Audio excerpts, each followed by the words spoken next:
Gagamas naman tayo dito sa luyahan para lumaki itong luya.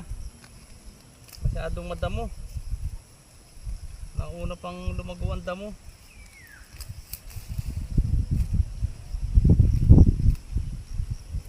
Gagamas kami ni Kiko.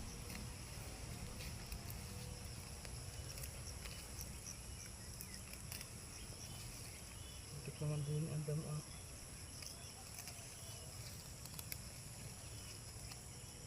Ano yung ating damo? Kabuhay, ang hirap namin yan. Pag hindi mo itinapon sa ano na buhay uli, madaling mo buhay. Hindi katulad na rin yung mangga na rin, pag binunot mo patay na.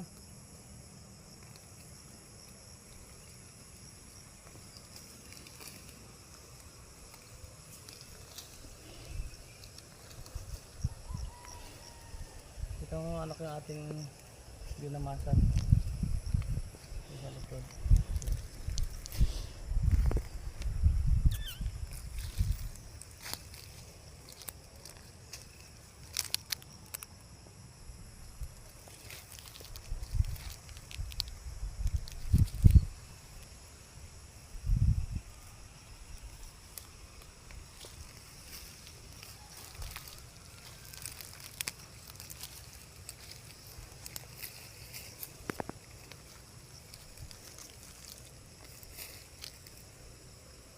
Hindi pa naluya ay kailangan buga ko rin ng abono.